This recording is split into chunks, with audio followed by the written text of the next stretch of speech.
Could you say your name, please? Sharon Roth. Good. I speak French. I just ask you. You speak French. Thanks to the campus school about 2 blocks over there. I started learning French when I was 10. Madame O'Donnell was 2 years older than God, but she was a great teacher. I learned a lot from her. She used to teach us fun songs. I remember one, and that's pretty good because it was like 100 years ago. Sur la pont d'Avignon, l'on y danse, sur la pont d'Avignon, l'on y danse tout à rond, which means on the bridge at Avignon, everyone dances around in circles.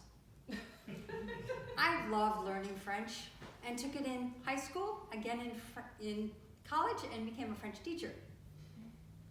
My first day at high school, I went early to my French class. I sat in the first seat right by the teacher so I would not miss one word that she said. When the late bell rang, this very cute boy with curly black hair and Hershey chocolate eyes came into the room.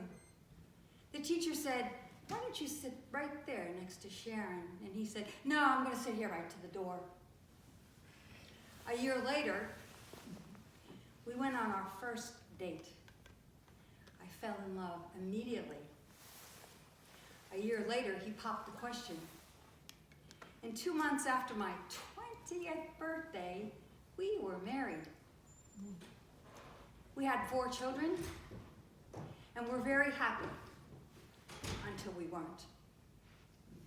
In 2004, I moved to Connecticut. Through friends, I met a doctor. His name was Eric.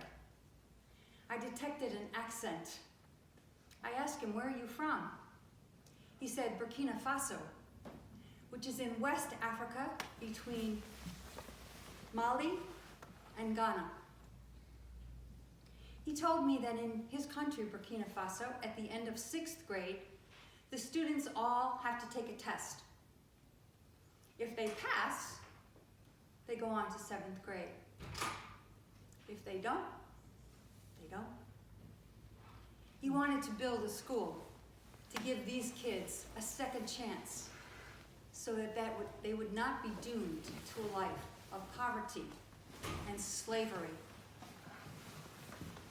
We did a lot together, and one day he popped the question, "Voulez-vous voyager à l'école?" Aha.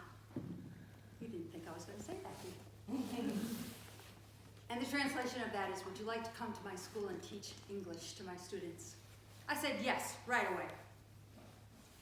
At the time, I was teaching at Fishkill and Woodburn Correctional Facilities. I asked my students if they would like to write peace cards to the students that I would be seeing in Africa. Not all of them are Christians, so Christmas cards just weren't appropriate.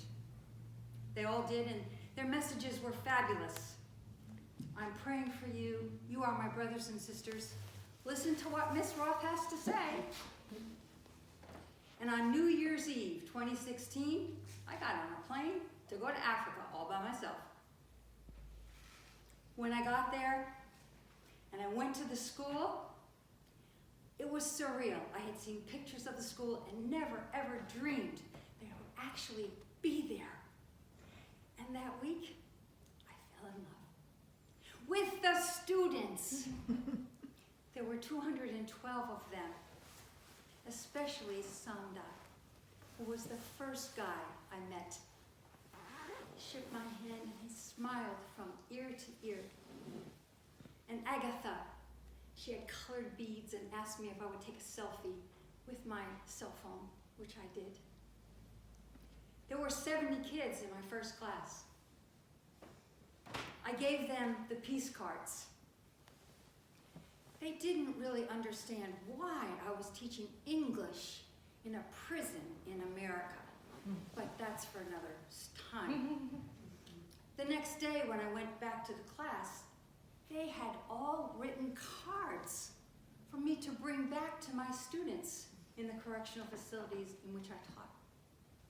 I was so excited. After school, I ran to my room, put the cards out on my bunk bed and started reading. I was so happy. until I wasn't. I came upon a card that said, "Me, I hate all white people. They murdered my great-grandfather." Actually, the word that was used was massacred. I showed it to Eric and he said, "This is an opportunity. I'll speak to the history teacher and tell him that he needs to tell these kids about the history of their country and how the French came in 1896 and took over the country. The French had guns. The people in Burkina Faso did not. It was a fast and bloody takeover." I don't know what the history professor told those students at class, but over time I came to realize that even though I loved them, it wasn't enough, because they held these experiences in their history of their families. And I'm very grateful that I got to go to Burkina Faso, and it's all because je parle français.